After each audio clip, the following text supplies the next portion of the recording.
Pour applaudir le film consacré à Bob Marley, One Love, Meghan Markle et le prince Harry ont fait le déplacement jusqu'en Jamaïque où une grande avant-première était organisée. Ils ont posé avec le chef de l'État, plus décontracté que jamais, loin de la rigueur protocolaire qu'ont dû suivre Kate et William lors de leur venue sur l'île il y a 2 ans. Ensemble, glamour à souhait et souriant, Harry et Meghan ont fait une arrivée royale sur un tapis rouge. Pour venir sous les projecteurs main dans la main, le couple britannico-américain a choisi l'avant-première du très attendu biopic sur Bob Marley, One Love, en Jamaïque. Un événement sur l'État qui a vu naître l'icône de la musique.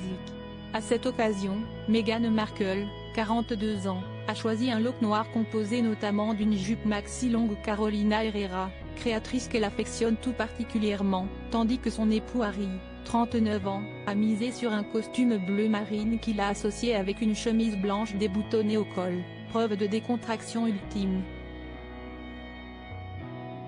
Le duo de Sussex a posé avec le Premier ministre de la Jamaïque, Andrew Holness, et son épouse Juliette, qui n'ont pas caché leur sourire. Harry et Meghan plus cool que Kate et William? L'atmosphère chic, conviviale et décontractée n'a d'ailleurs pas tardé à être mise en comparaison avec une autre rencontre du chef d'État jamaïcain, en 2022, avec les rivaux médiatiques d'Harry et Meghan, le prince William et la princesse Kate. L'auteur du livre controversé sur la royauté britannique fin de règne, Endgame, Omid Scobie, a ainsi écrit sur X, anciennement Twitter, une ambiance différente par rapport à la dernière fois qu'on a vu le Premier ministre avec des membres de la famille royale.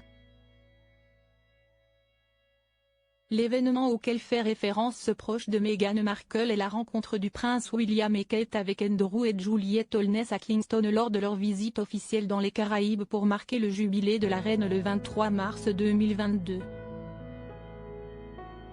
Certes, l'ambiance est moins détendue, le cadre beaucoup plus protocolaire impliquant forcément des attitudes plus solennelles et sobres.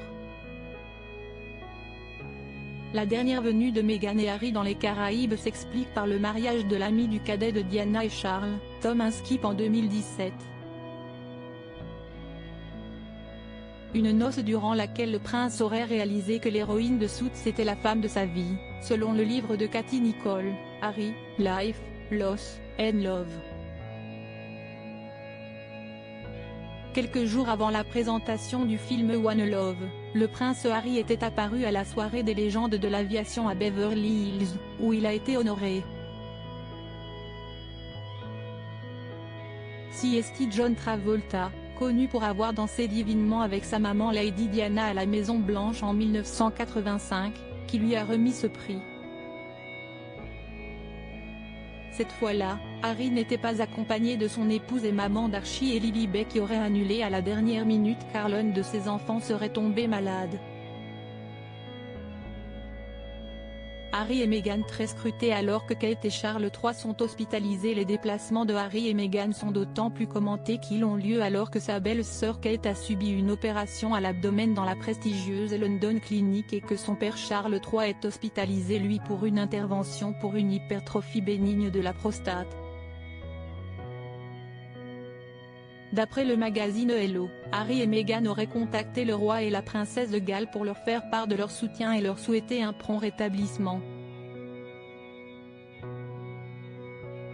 Le prince Harry concentré sur son couple et ses enfants parallèlement à l'actualité de sa famille, le prince Harry est aussi préoccupé par l'affaire judiciaire contre les tabloïds.